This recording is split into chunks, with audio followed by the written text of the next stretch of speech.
Welcome back to BAMM's Global Scene, a series in which you'll get an inside look at the most exciting music scenes currently coming out of the most influential cities in the world. At the moment, we're looking at London, trying to nail down exactly what makes it so special. It's difficult to ignore the sheer energy and impact of London's burgeoning musical pioneers, but it's even harder to pinpoint exactly why they're making such huge waves. With little money left in promotion and so many talented artists still unsigned, word is still getting out to the masses. And live venues, big and small, are constantly packed. These are exciting times for music in London. But what is it that makes the scene so vibrant? The best thing about London really I found, and the most exciting thing I found when I first moved here, was that you could finish work, go and see a band in Hoxton, you could go and get a bus to Camden and go and see a second band of the night, and then finish up going to a club in a completely different part of London. And because London isn't that massive, you can do all that. Yeah, there's a lot going on in London, so you if you keep your eye on what's happening, then there's a lot of shit to go and see. I guess the downside to it is so many venues, big and small, is that it does in some ways get a little bit oversaturated with especially on the more underground side of things with any genre of music. There's so many bands trying to get by that there's just always hundreds and hundreds of gigs on. So many different areas of London, you can just about check out anything 7 nights a week. Jazz, house, electronic stuff. That's not even considering all like the live guitar-based stuff. It's like never ending. And just to try and experience like a whole lot of it would just take a lifetime. It's unbelievable. I went to a night called Plastic People in Shoreditch, and it was a complete random event for me. I mean, I think I was around a friend's house, and he was like, "Oh, do you fancy doing this?" And I was like, "Cool, let's just do it." It was one Sunday evening, and I remember standing at the back of this night, just feeling like completely engulfed in this sound. It was mental. It was really mental. I was in the first years here in London. I was listening. I was starting to discover all the, different subgenres of house music: deep house, tech house, techno, everything that had to do with electronic music, which I didn't have a chance to do while I was in Greece. I absorbed all this.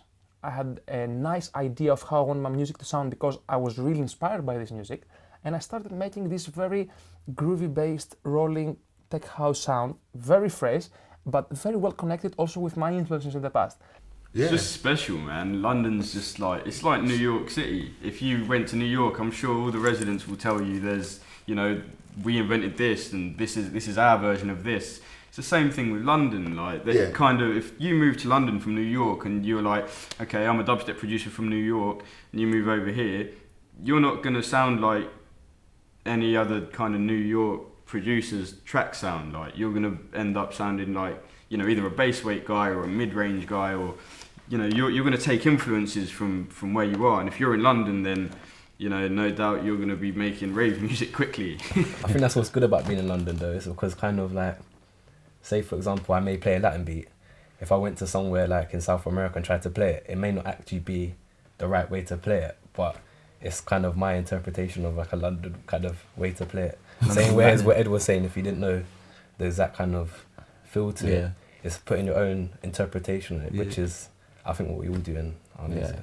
Because people are three-dimensional, and I think it's easy to forget that. I think it's easy to think that punk rockers are just punk rockers and so on. But, they might have a mate who they work with who's into the drum and bass scene, and so they'll go down to watch that, and then they'll meet all these people in that community and then transfer some of the ideas and values somewhere else. And London is unique in the sense that because it's just so cosmopolitan, it's just so metropolitan, just so big, and has just so many interconnections, the potential for that was almost infinite. Every type of music, every type of person, every creative outlet is here.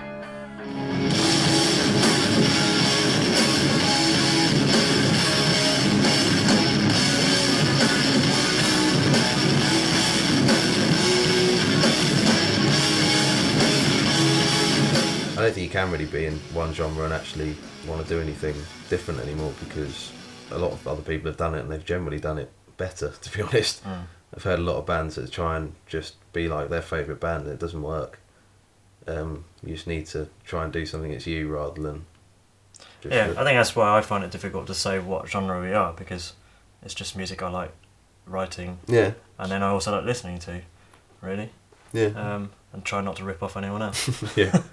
Yeah, it's interesting that you know, in terms of music culture and music production, you know, we're in this kind of really interesting dichotomy, in the interesting place, because on one hand, you know, consumers and people need to know what they're listening to. You know, do you know what I mean? They need to know whether it's like funky house or deep house or garage or glitch hip hop or folktronica. Do you know what I mean? And some producers write that way, but I would like to think that particularly nowadays, because there's so, you know, it's about creating your own voice, about creating your own sound, you know, and the fact that music making is a journey.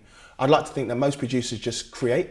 It's moving all the time. It's so fluid that as soon as you decided to categorize it as something, you would already be onto the next thing. It's kind of like, you know, you have garage and you have grime and then you have dubstep and then you have like indie, you have indie electro, and you've got like some other things like grindy, all of these other names which come out for things.